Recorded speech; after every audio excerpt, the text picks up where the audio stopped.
The wild upland woods to the west of Rivendell are known as the Troll Shoals, the hunting place of hill trolls, who terrorize trespassers and stash their hoards of stolen goods in shallow caves in the foothills of the forest.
The secret valley of Rivendell is an elven enclave in the western foothills of the Misty Mountains.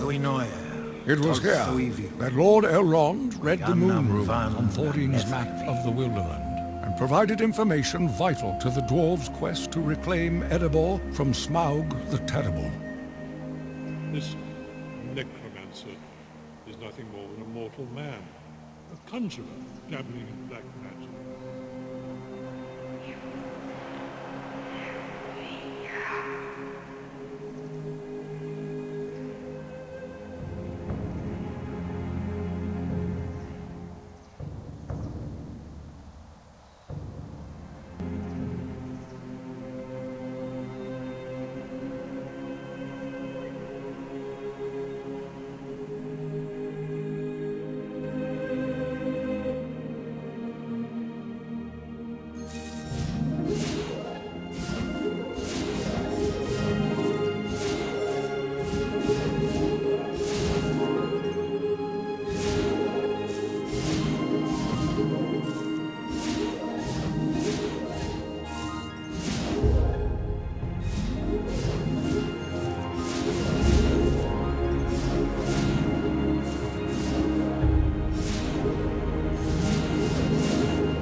Dol Guldur is a fortress in the south of Mirkwood, infamous for the wicked presence that emanates from it. It's undoubtedly a trap. What if it's a trap?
The Elven King's Halls is the name given to an elaborate underground cave system constructed within the Wood Elves' fortress in northeastern Mirkwood. Its many passages serve to protect King Thranduil, his people, and their treasure from the wickedness that has cast its shadow upon the forest.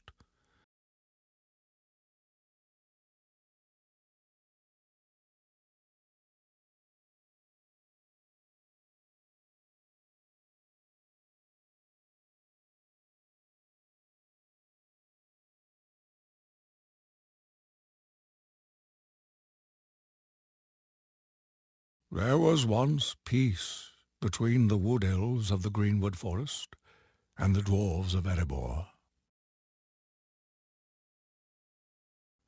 The great Elf King Thranduil forged a bargain with the Dwarves to shape his stone. It was a fruitful partnership, but Thror, the Dwarf King, became afflicted with a sickness for wealth and power upon the Dwarves' discovery of the Arkenstone, a luminous jewel buried deep within the veins of the lonely. Thror called it the King's Jewel, taking it as a sign that his right to rule. All would pay homage to him, even the great Elf King Thranduil.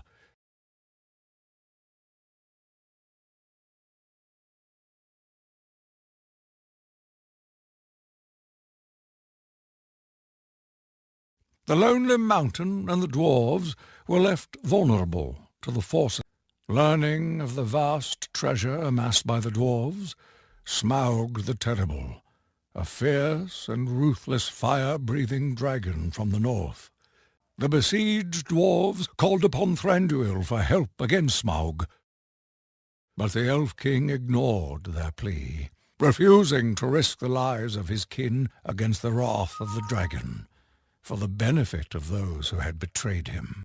Faced with certain death, the Dwarves fled Erebor and lived. Smaug claimed the Lonely Mountain and the Dwarves' treasure for himself.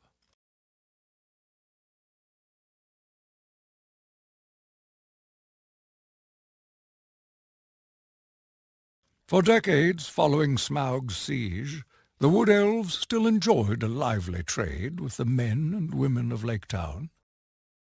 But with each passing twilight, a creeping disease overtook the once thriving forest in which their kingdom resides. Turning the lush greenwood, danger began to take many forms within the elves' once tranquil realm.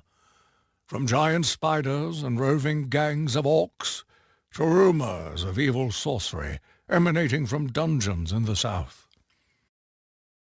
Of late, whispers of a quest by a small company of dwarves to reclaim Erebor have reached the... It remains to be seen if the prophecy of Durin's folk will be fulfilled, or how deeply darkness may...